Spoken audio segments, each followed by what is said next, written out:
I've been wanting to make this video for over a year now, and it's time I share one of the best traditions we have over here.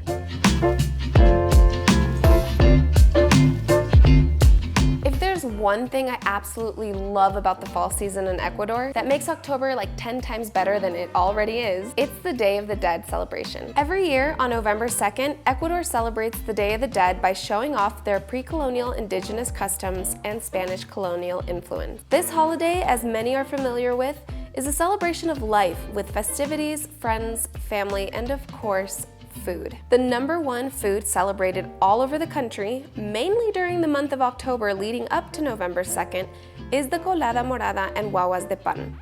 Colada Morada is a purple and thick liquid that's prepared with typical fruits of Ecuador, spices, and purple corn flour. Whereas the guaguas de pan, or bread dolls, are a more recent addition to the tradition, but they're still good, and now you really can't have one without the other. I don't know if it's because I've been living here for too long, but I have become so obsessed with this purple drink. And living in the capital, things are a little bit more modern here. So now you have bread dolls filled with Nutella, chocolate, and cream cheese. I love the cream cheese. And the traditional marmalade fillings are good too, but I mean, who doesn't like Nutella in their bread doll? So I decided to take a mini tour of all the different places in Quito that offer Colada Morada and rate some of them based on consistency, sweetness level, and their bread dolls. And I'm happy to say I was not disappointed. The first stop on this tour is Serano and Corfu, an artisan bakery and ice cream shop that offers delicious treats, both sweet and savory. It started off as a simple idea in the south of France and has now grown into 16 French bakeries in Ecuador. Like most places, Serano offers their colada in 2 sizes, liter or cup. They also offer sweet and unsweetened, but you know I love my shit sweetened. For their bread dolls, they have a few different styles, including regular bread dolls, corn bread dolls, purple corn bread dolls, wheat bread dolls, and the morena bread dolls, which are covered in chocolate. As for fillings, they have mora, guayaba, chocolate hazelnut, manjar, which is like a dulce de leche, and my favorite, cream cheese. They have a lot of different options here. It's very mix and match. So diving right in, we tried the Colada Morada sweetened and a regular guagua filled with chocolate hazelnut and one filled with cream cheese. This is probably one of my favorite places in the whole tour. The colada was just the right consistency. It was thick, but not too thick and chunky, so it was very drinkable, very smooth. The sweetness level, it was pretty sweet, but I liked it a lot. I am not complaining if the colada is very high on the sweetness level. Like, it wasn't too sweet where I couldn't have the chocolate bread doll with it. Like, I feel like it was just the right amount of sweet where it can balance off and I wouldn't be like all hyped up with sugar. As far as the guaguas de pan go, they know how to fill their bread dolls. I am sorry, I haven't seen anyone else jam-pack that bread doll with filling like they do. One thing I hate, it's when they're stingy with their toppings and their fillings, and they had their fillings down. Like the filling from these bread dolls were literally gushing out. Oh my God, it was so good. Best guaguas ever, soft with a lot of filling. The contrast between the chocolate bread doll and the cream cheese bread doll, oh my God. So for Serano, I'm gonna give their colada a 9 out of 10, and I'm gonna give their bread doll a 9.5 out of 10 right off the bat.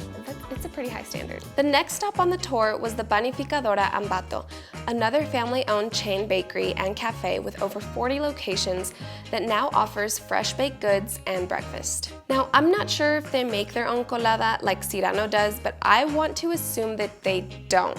Just because when I saw the packaging, I saw that it was from a different brand. So I'm thinking maybe they're getting it from like a distributor or something, but still, you know I had to try it out. The consistency for this colada, it wasn't bad, but it was on the thicker side. So one thing I forgot to mention is that you can drink colada 2 ways. You can have it hot or you can have it cold. I personally don't mind either. Like, if I'm given it hot, like, I'll still drink it. And I actually did have to heat up a couple of these coladas just because they were so thick and because Quito is just super cold right now. But I usually prefer it cold.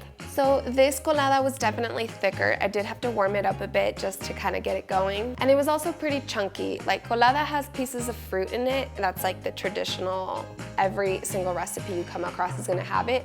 But Some recipes have just way too much in it, and some recipes don't really have much in it at all. So you kind of have to find that good balance. So yeah, chunky and thick. The sweetness wasn't so bad. It was a little bit sweeter than Serano, but that didn't bother me. The bread dolls. This is a funny one. It made me laugh a little bit. So I was trying to get a nice shot where I had my boyfriend grab the bread doll and rip it in half to expose the filling. So he's going in for the tear and there was no filling. So he dug a little bit deeper in one of the halves and there was the filling, finally. So then we go in to rip the other half and again, no filling. But we squeezed that head a little bit and there it was. But it made me laugh because I was expecting more, so probably my least favorite so far. For Pan Ambatto, I'm gonna give their colada a 6 out of 10 and I'm gonna give their bread dolls a 3 out of 10. The bread was all right, but they really lacked in the filling department. Next we have Uco Bread Sourdough Bakery. This bakery is like a small mom and pop shop. The breads they sell are so good. I'm going to insert a picture of some bread that I brought from them so you could see just the beauty that is all of their bread. They have a cacao sourdough loaf and they make their own jam too. So of course I had to try their colada and their guaguas de pan. Okay, so this colada I really enjoyed. Much thinner in consistency than the other two, but not watery. And the sweetness was just right. I want to say a little less sweet than the other two, which is perfect because I didn't have to feel so guilty about drinking a lot of it. The guaguas were good, not overflowed with filling. I got one with chocolate and another with a fruit filling. The one thing that stood out to me about this one though was that the filling was soaking into the bread dolls, so I don't really know how I felt about that one. Kind of didn't like the texture of it. I'm gonna give their colada an 8.5 out of 10 because it was just very yummy, and I'm gonna give their bread dolls a good 6 out of 10. It wasn't too crazy about that soaked in texture. The fourth stop on the tour is actually a homemade colada from a friend that was selling guaguas. It's actually very common in households during this time to make their own colada and then sell them by the liter with bread dolls. So this colada was by far the thickest and chunkiest of the bunch. Definitely not my favorite as far as consistency goes. The flavor was really good, not too sweet, but my issue was definitely that consistency. Like you definitely needed to heat this one up over a stove just to get it going. I put it next to the Uco colada and you can definitely see the difference between the two.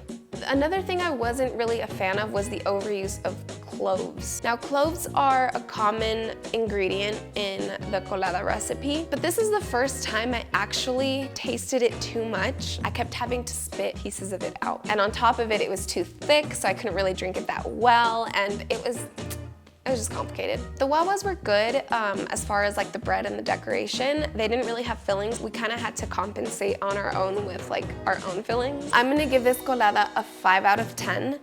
Not so much for the flavor because it was nice. It was nice and sweet. It wasn't too sweet. God, I just can't get past that thick jelly-like consistency. Like that really kind of just did it for me. The guaguas I'm gonna give a 5 out of 10, even though they didn't have a filling, but we already knew that beforehand. The bread was still soft and yummy, and I liked the decoration and I liked the sweetness of decoration.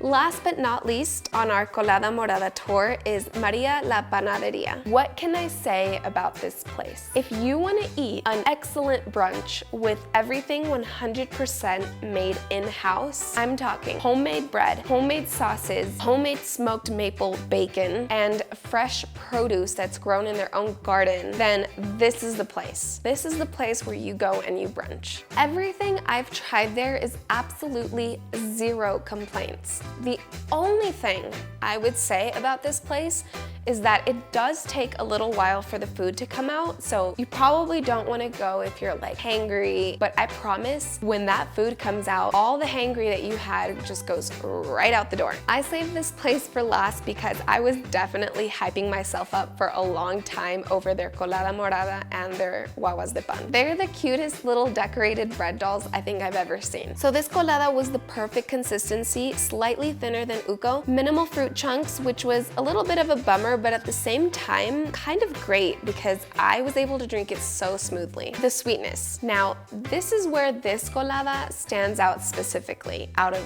all the rest. This colada had sort of like a tangy, tart taste to it, which I absolutely loved. It was almost as if it had like the slightest hint of orange in it. And I don't think orange is like a huge ingredient. It definitely had a tangy taste that I didn't really taste in all the other ones. It was very unique. Moving on to their bread dolls. I very much enjoyed these. These brioche bread dolls were so soft and doughy and not at all like the other ones that I've tried. The fillings were very particular. The chocolate ganache filling that they use is from a company here called La República de Cacao, which has very fine chocolate. I'm pretty sure it was like a dark chocolate too. They also had like a vanilla cream filling, which was nice and not at all too sweet. And they had a red fruit filling and a tropical fruit filling. The wawa itself was so cute, and the icing that's normally used to decorate these that kind of crumbles as soon as you look at it was surprisingly like this creamy type of icing. I'm not sure. It was the first time that I saw a bread doll that had like a creamy type of icing on it. So I'm gonna give this colada a good 9.5 out of 10, and I'm gonna give their wawas a 9 out of 10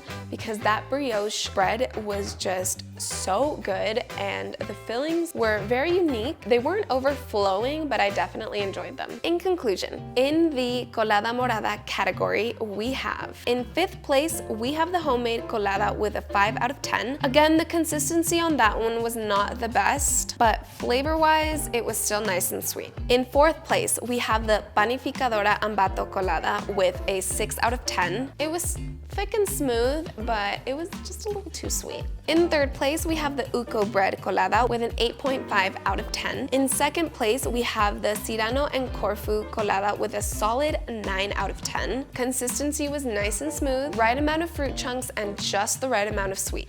Which leaves 1st place to the Maria la Panaderia colada with a 9.5 out of 10. Best consistency overall, and the flavor was such a yummy tart type of sweet, which had me regretting that I didn't buy another one. In the bread doll category, we have, in 5th place, we have the Banificadora Ambatto bread dolls with a 3 out of 10. Just not what I was expecting. I really thought there would be more filling to it, but I was definitely surprised when I opened them in half. It just really, really lacked in that filling department. In 4th place, we have the homemade bread dolls with a 5 out of 10. Now the bread on this one was soft and flavorful, but they didn't have any filling. In 3rd place, we have the Uco Bread dolls with a 6 out of 10. Again, the bread was good, but not great. The filling wasn't like a lot, but it wasn't a bad flavor either. The only thing I didn't like was that bread-soaked texture. In 2nd place, we have the Maria la Panaderia bread dolls with a 9 out of 10. The brioche bread dolls were so bomb, doughy, and soft. I really couldn't complain about this one. Probably with the exception of the red fruit filling. It had kind of like a bitter taste to it, but everything else was super good. But we have to give 1st place to the Serano and Corfu bread dolls, coming in with a 9.5 out of 10. These guys knew the meaning of filling.